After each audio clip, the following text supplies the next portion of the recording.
Salam SN, ketemu lagi dengan saya Agus Harizal Alushikmat, pemimpin redaksi Suara Nusantara dan koran sn.com. Hari ini edisi ke-194, Minggu 30 Juni 2024, kita podcast. Dan kali ini kita kedatangan anak muda, penuh prestasi dan hobi olahraga berat. Dia adalah Ryu Selo ya. Iya. Selamat sore, Ryu. Kak. Panggilannya Ryu ya, penonton Iya. SN ya. Dan saya kenalkan sedikit bahwa Ryu Selo pernah menjuarai salah satu pageant nasional ya. Yes, benar. Dan penuh aktivitas ya. penuh banget. Olahraga deadlift ya. Powerlifting lah. Powerlifting ya. Nah, Powerlifting. boleh diceritain silakan. Untuk olahraganya dulu nih, silakan Ryu. Oke, jadi buat olahraga yang Ryu geluti sekarang itu sebenarnya lebih berfokus kepada kalau yang zaman sekarang bilang itu powerlifting ya. Jadi itu olahraga ya seperti angkat berat gitu. Jadi SBD lah, squat, bench, deadlift gitu. Oke. Nah, di situ penuh juga dengan selain itu juga Ryu juga sering olahraga lainnya juga seperti panco dan lain-lain. Tapi lebih berfokus kepada apa yang bisa membuat diri itu bugar lah, sehat gitu. Oke, sebelum langkah lebih jauh ngobrol tentang dunia pageant ya. Oh, iya. Apa yang membuat motivasi dari Ryu sendiri menekuni atau mendalami olahraga powerlifting dan panco? Silakan. Oke, kalau mulai dari awal tuh sebenarnya ini tuh dimulai dari semenjak Ryu itu SMA baru masuk SMA kelas 10. Tahun berapa itu? Itu zaman Covid. Zaman Covid ya. Yes, jadi kan waktu Covid otomatis sekolah itu kan libur kan, Libur. lockdown. Nah, jadi di situ Ryu berpikiran bahwasannya kayak ngapain sih di rumah nggak ada kerjaan gitu kan. Jadi direkomendasiin sama kakak juga gitu. Kamu kan badannya kurus banget. Dulu saya kurus. Dulu saya itu tinggi badan saya itu 175 cm dengan berat badan tuh cuma 48 kilo. Wah, nggak seimbang ya? Enggak Oke. banget. Jadi itu kayak cungkring banget gitu kan. Jadi tujuannya untuk menyeimbangkan berat sama tinggi waktu itu ya? Iseng-iseng doang udah. Oh, iseng-iseng, awalnya. Jadi oke. kayak apa ya? Dulu tuh juga sempet dibully orang kan. Dulu tuh teman tuh sempet kayak, kamu itu ngapain sih kurus banget? Cobalah makan apa gitu kan biar bisa gemukan biar dikit. gemuk ya? Ya soalnya kan orang tua Ri juga kadang-kadang tuh sempet kayak, kamu ini gimana? Komplain ya? Komplain juga kurus banget ini. Karena emang kurusnya tuh kurus banget gitu. Oke.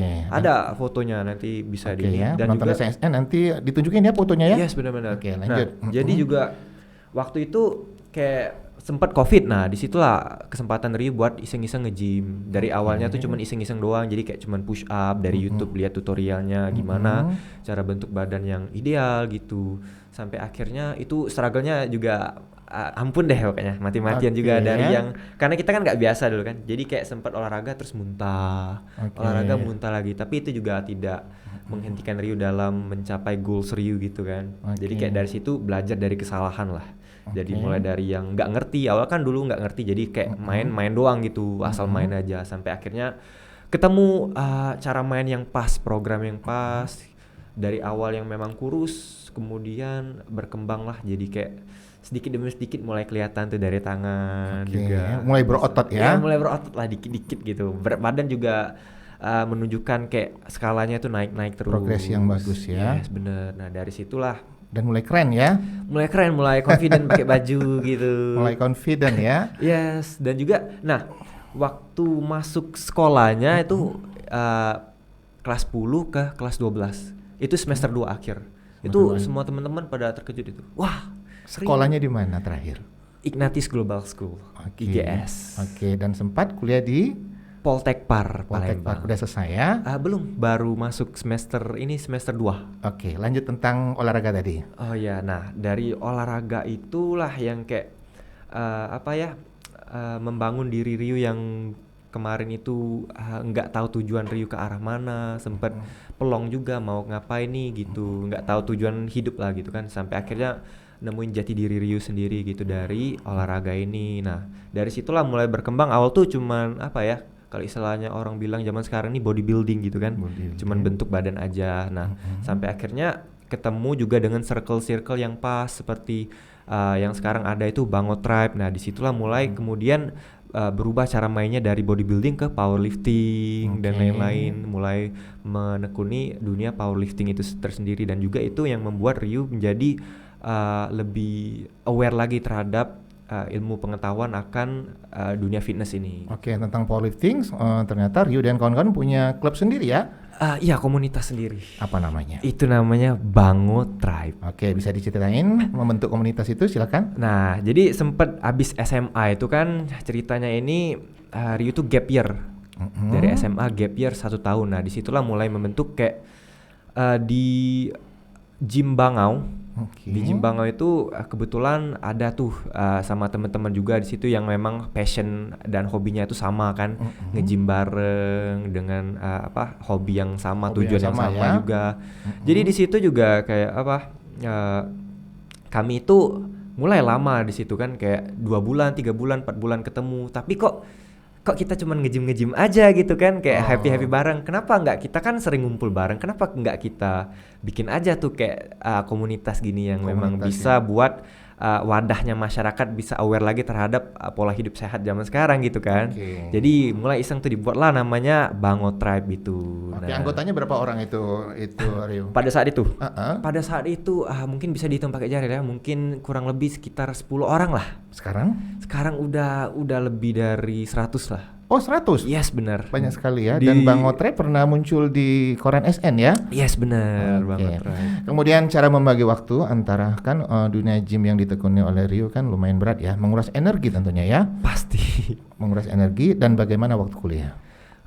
Itu sebenarnya lebih ke skala prioritas ya Kak. Jadi kayak karena Rio ini terbiasa sama fitness, dunia perindustrian fitness ini, jadi kayak udah ngerti juga cara memaksimalkan potensi di fitness ini. Jadi kayak dengan kita nge-gym dengan waktu yang seminim mungkin tapi tetap efektif, itu bisa dilakukan seperti kayak cuman sejam, 1 jam setengah, tapi dengan efektivitas yang luar biasa gitu. Jadi bisalah memaksimalkan potensi di dunia fitness. Kalau orang baru mau terjun ke powerlifting ya, dasarnya sendiri apa menurut si Rio? Kalau powerlifting ini itu lebih ke SBD lah. Jadi squat, bench, deadlift itu harus ditekunin, dan juga masing-masing dari gerakan itu juga banyak pondasi untuk bisa ngangkat berat juga gitu. Jadi mulai dari harus progressive overload terus tiap minggu. Jadi kayak ada yang namanya tuh linear progression gitu kan. Jadi di situ juga ada kita namanya program buat squat, bench, deadlift ini powerlifting, yang dimana tiap minggunya itu ada tuh namanya kayak compound movement, accessory, dan isolation yang buat naikin kita punya angkatan di compound movement ini tadi, squat, bench, deadlift ini tadi. Penonton SSN mengasihkan ngobrol sama Rio ya, dan untuk sesi berikutnya kita ngobrol di topik yang berbeda. Lanjut, kita ngobrol dengan Rio ya, dan ternyata Rio adalah salah satu juara pageant nasional ya. Nah, sebelum kita sebut namanya, juara pageant apa, kenapa dari dunia powerlifting terjun ke dunia pageant? Bisa diceritain sedikit aja? Jadi awalnya itu kan emang Rio tuh nggak tahu kenapa bisa masuk ke industri pageant ini juga, tapi dari awalnya tuh mungkin orang melihat sudah ada potensi dalam diri Rio untuk terjun di dunia perpageantan ini. Nah, jadi awal tuh Rio awal tuh nggak tahu juga ya, tapi kayak mungkin dari physical appearance Rio juga mendukung untuk pageant ini. Jadi kayak waktu mau menggeluti itu H-1 dari sebelum Rio ospek kuliah. Sebelum Rio ospek kuliah itu sehari sebelumnya Rio dihubungin tuh sama regional direkturnya Sumatera Selatan ini yang namanya kalau dibilang itu Mak Niko ya. Ini langsung ngobrol melangkah ke pageant ya. Sebutkan salah satu kejuaraan yang pernah dijuarai oleh Rio. Mr. Teen Indonesia. Itu tahun berapa itu? Ini tahun 2023, tahun lalu. Di mana itu? Itu finalnya di Bandung. Di Bandung. Sebelum langkah ke yang Mr. Teen Indonesia yang tadi ya, dihubungi oleh pihak regional direkturnya Sumatera Selatan dari Mr. Teen, Mak Niko, kamu tertarik gak gabung bersama kami Mr. Teen Indonesia gitu. Jadi awalnya tuh sempat di keluarga tuh kan pro dan kontra, mau ini boleh lanjut ke sini ya kuliah, mau nge-gym, tapi mau pageant juga kan banyak mulai sibuk. Banyak kegiatan ya. Banyak banget. Takut nggak bisa membagi waktu gitu ya. Iya benar. Tapi akhir kata keputusannya bulat, jadi diokein sama pihak keluarga juga. Jadi di situ mulailah besoknya langsung masuk ke media-media pageant gitu, kayak Oke. banyak banget udah yang masuk. Mewakili Sumsel waktu itu ya? Mewakili Sumsel. Oke, Nah, ada di berapa situ, provinsi yang ikut waktu itu, Dek? semuanya Semuanya dari ya? berbagai provinsi di Indonesia. Oke. Jadi di situ mulai masuk Sumatera Selatan tuh kan. Oke. Mr. Teen Sumatera Selatan official secara resmi, udah di photoshoot juga waktu itu dan lain-lain, semuanya siap. Dan itu prosesnya, karena Rio ini kan awal tuh ada Mr. Teen Sumatera Selatan sebelum Rio, tapi nggak jadi karena ada masalah sama pihak regional directornya. Oke. Jadi tiba-tiba langsung diganti sama Rio. Oh gitu. Yang awalnya Rio nggak tahu dunia pageant ini gimana, akhirnya Harus terjun ya? nggak harus terjun, tapi emang dari diri sendiri juga kayak, oh bolehlah ini dicoba hal baru kan, kenapa Oke. nggak? Mungkin Dan pas- kesempatannya di sini Oke. bagus gitu. Oke, lanjut. Dan pas itu prosesnya itu juga Cepat ya? nggak apa ya, nggak seenak yang Rio pikirin gitu. Karena itu Ternyata banyak hal yang harus disiapin. iya banyak ininya lah, apa, pro dan kontranya Oke. dalam prosesnya itu, karena ya kita tahu lah ya prosesnya perlu waktu, perlu tenaga, Oke. dan juga banyak hal yang harus dipersiapkan. Perlu berapa lama waktu itu persiapan Rio untuk yang ikut mewakili Sumsel? Nah, sebenarnya itu karantinanya itu dari itu kan ada masa pre-karantina, karantina. Nah, Oke. sebelum itu ada lagi, itu dari bulan Februari kalau nggak salah. Tapi bulan Februari itu belum Rio, ada lagi perwakilan sebelum Rio. Oke. Tapi yang nggak jadi. Oke. Nah, Rio ini baru masuk di bulan Agustus. Oke. Nah, finalnya itu bulan November. Oke. Jadi Agustus 2023 ya? 2023. Jadi itu mungkin 3 bulan lah, 3 bulan 4 bulan persiapan Rio menuju ke karantina. Oke. Jadi itu langsung masuk ke fase pre-karantina, di mana ada tugas-tugas yang diberikan sama Mr. Teen Indonesia, pusatnya yang ada di Surabaya. Saya minta bocoran. Kenapa Sumsel menunjuk Rio? Tentu ada pertimbangan tertentu. Ya mungkin itu tadi ya, dari Performance ya? Ya dari segi performance atau dari segi physical appearance Ryu juga, Oke. secara mental dan fisik Oke. mungkin mendukung, dan juga Ryu confident akan hal itu. Dan aktif di banyak kegiatan mungkin ya? Benar banget aktif. Oke. Jadi dari situ mulai ditunjuk sebagai juri, bujang gadis. Oke, kita juri, mundur dan lagi ke lain-lain. ngobrol yang tentang Mr. Teen tadi, Yes. yang waktu karantina, silakan. Oke, jadi itu kan ada challenge-challenge tuh dari pre-karantina nih, sebelum karantina. Jadi itu setiap minggu ada tuh, melewati online tapi karena Online. belum di karantinanya. Oke. Di situ ada challenge-challenge, dan singkatnya puji Tuhan Ryu di setiap challenge-nya itu masuk ke top 6. Top 6 ya. Setiap challenge-nya, tapi belum karantinanya. Nah, Oke. Oh, ada tahapan-tahapannya tahapan-tahapannya, dan itu Dan selalu berat masuk top banget six itu. ya? Ya, Ada beritanya. berapa kali itu? Aduh, berapa ya? Banyak ya? Banyak, 12 lah mungkin, 12 challenge. Jadi itu tiap minggu ada terus. Saya sebut aja 12 sesi ya. 12 sesi. Jadi mulai dari kita dinilai dari segi aspek kita public speaking, Oke. aspek dari photoshootnya, aspek dari narkos, kostum dan lain-lain, fashion show, catwalk kita dan lain-lain. Siapa yang mensponsori Rio waktu itu? Mak Niko semua, regional Oh. director Sumatera Selatan. Oke. Iya. Oke, penonton Lesa SN, lanjut ngobrol lagi dengan Rio ya. Begitu menarik ya. Kemudian tadi setelah begitu banyak sesi yang diikuti oleh Rio secara online, kita minta cerita dari Rio, kompetisi yang sebenarnya. Silakan Rio. Oke, jadi itu di bulan November awal. Oke. Itu mulai berangkat dari Palembang ke Bandung. Ke Bandung. Jadi finalnya itu di Bandung dan karantinanya juga di Bandung. Oke. Itu sekitaran 1 minggu karantina 1 full. minggu, ya. Dan itu padat banget, dari pagi banget sampai malam banget. Oke, pas datang tentu banyak peserta yang lain. Apa perasaan Rio? Wah, tegang sih. Tegang ya. Karena- Melihat orang lain mungkin performanya ini, Iya, mungkin ini. banyak. Rio bisa masuk target berapa besar itu sudah terpikir belum?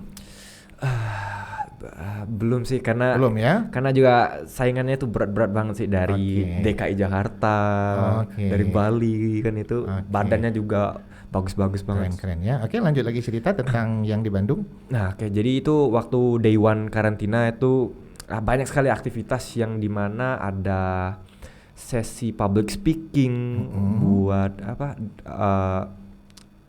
sesi public speaking kita itu. Jadi kayak yang di day one itu gimana cara kita dinilai juga dari aspek itu tadi, yang public speaking dan lain-lain.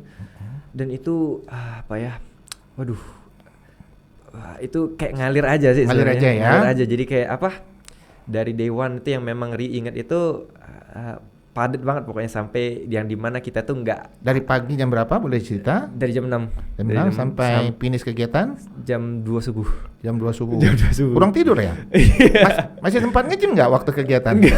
Oh enggak ya? Enggak lagi. Tapi tetap fit ya? Tetap lah dijaga makan juga. Oke, walaupun kita setelah proses begitu panjang pada saat final. Waduh, final.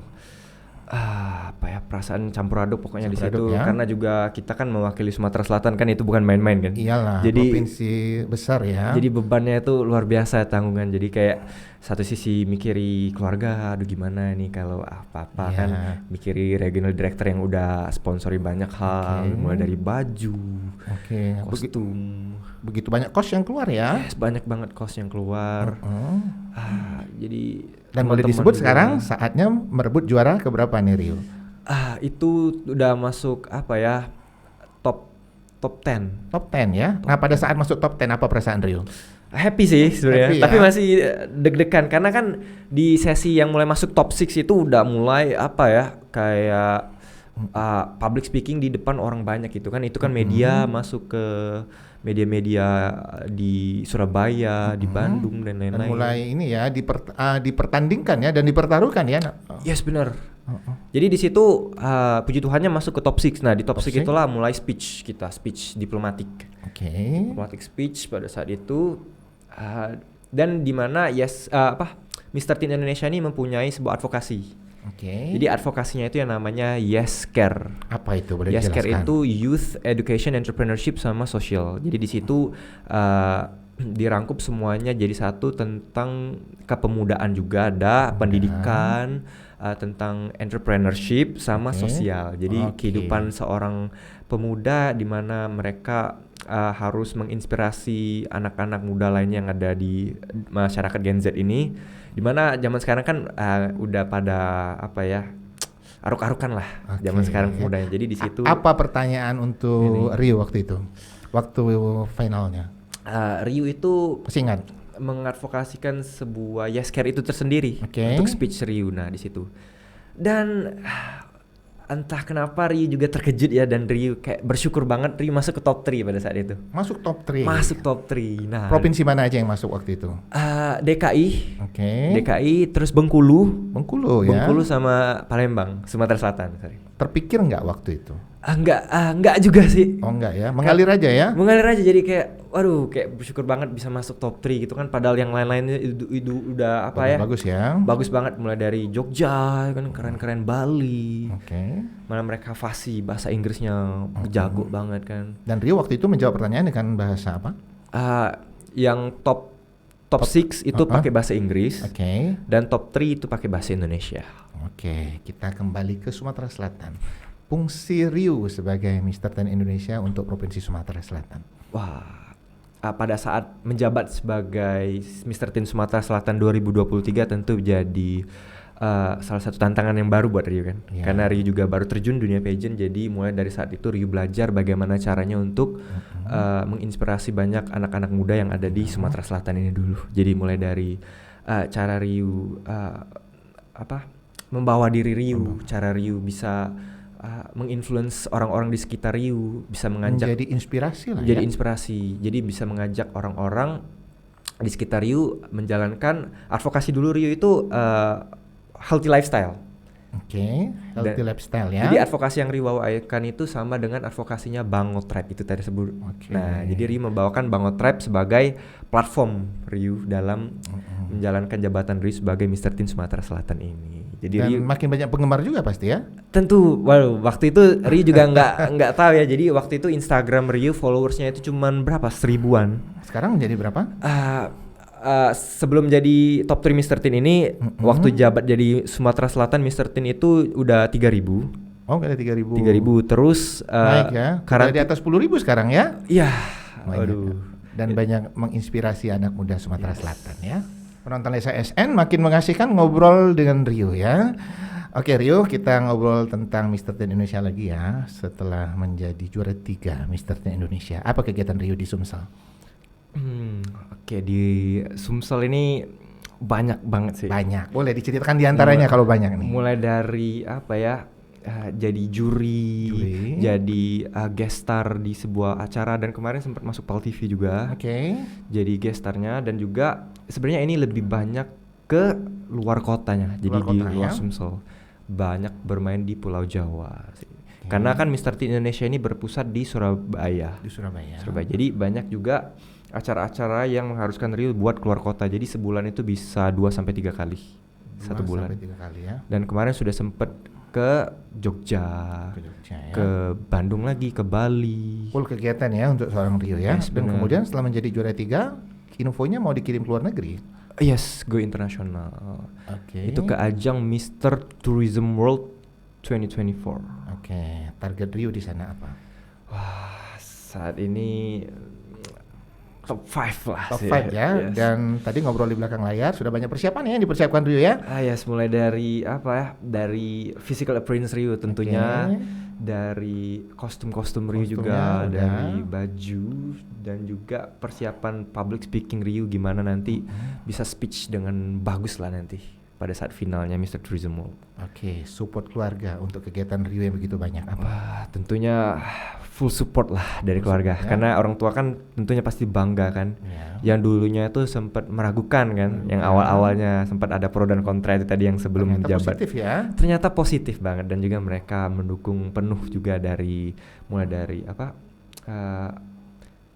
baju sehari-hari lah pokoknya disiapkan. Jadi kayak kan kita ada jas sendiri bawa misalnya kayak dan lain-lain juga. Boleh sebut di sini sponsor utama dari Rio dari mana tadi?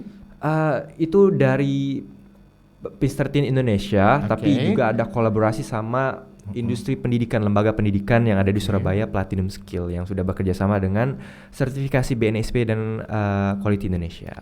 Tempat kuliah Rio tahu bahwa Rio juara Mr. Teen Indonesia dan mewakili Sumsel? Tahu, tentu saja. Tahu. Bagaimana respon dari tempat kuliahnya? Wah, itu cerita. Positif banget sih, mulai dari mereka menyebarkan flyer juga di sosmed kan. Tentunya mengumumkan announcement Rio berhasil mewakili Sumatera Selatan dan juga menang di ajang Mr. Teen Indonesia 2023. Respon dari teman-teman bagaimana? Bangga sih tentunya. Banyak sekali dukungan dari mereka juga, dan juga support mereka juga penuh gitu, mulai dari mereka.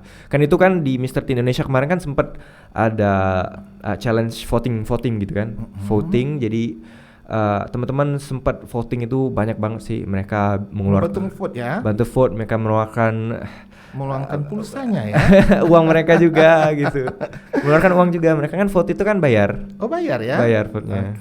Penonton Lensa SN, syuting Lensa SN sore ini kita ditemani tim kreatif Afriandi dan Dedi ya. Dedi. Dedi kayaknya tadi ada yang mau ditanya kepada Rio, juara 3 Mr. Teen Indonesia. Silakan Dedi, jangan susah-susah pertanyaannya, Den. Rio ini kan termasuk masih muda ya, dengan prestasi yang diraih.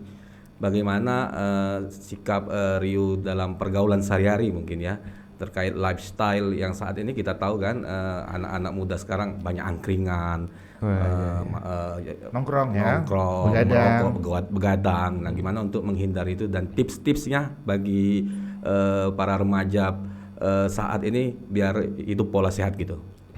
Terima kasih untuk pertanyaannya. Rio langsung. Balik lagi itu ke advokasinya Mr. Teen.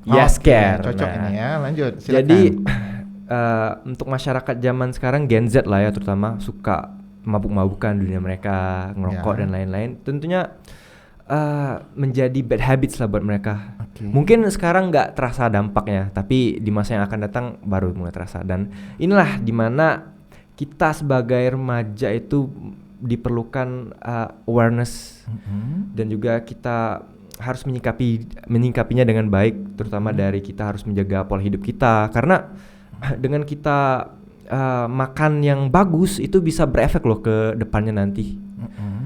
Ada juga orang yang berpikiran kayak buat apa sih kamu jaga makan, kamu ini itu kan, nggak ini juga, tapi efek beberapa tahun setelah itu ya. Karena badan kita kan otomatis metabolisme tubuh kita pasti berkurang setiap tahunnya. Nah, di situ dimana kita berhasil melewati fase itu. Oke. Nah, Dan kita jadi fase berikutnya gitu. Ya, inspirasi untuk anak muda Kota Palembang ya tentang pola hidup sehat ala Rio. Iya. Sahabat Lensa SN, tak terasa udah di ujung obrolan ya kita, dan di tiap podcast bersama tokoh, dan kali ini kita bersama anak muda bernama Rio. Kita ada motivasi, dan kali ini adalah motivasi anak muda dari Rio. Silakan Rio. Oke, sebenarnya buat motivasi ya, motivasi itu bagus, tapi motivasi itu sifatnya sementara sebenarnya. Yang paling kita perlukan itu adalah disiplin. Oke. Jadi disiplin itulah yang membuat kita tetap terus berada di jalur nomor 1. Karena dengan disiplin kita itu tentunya pasti nggak mau untuk terus berada di jalur itu. Tapi dengan adanya disiplin kita terpaksa gitu. Terpaksa buat maju ke depan regardless of how you feel lah. Jadi kayak disiplin itu kita perlu buat menjadi nomor 1. Dan Ryu sendiri, saya itu dulu backgroundnya itu memang anak yang pemalu, anak yang tidak confident terhadap diri sendiri. Ya, belum pede terhadap diri sendiri karena saya juga banyak dihadapkan dengan kondisi-kondisi yang bully di mana-mana. Karena tinggi dan kecil ya, kerempeng ya. Yes, caci maki di mana-mana.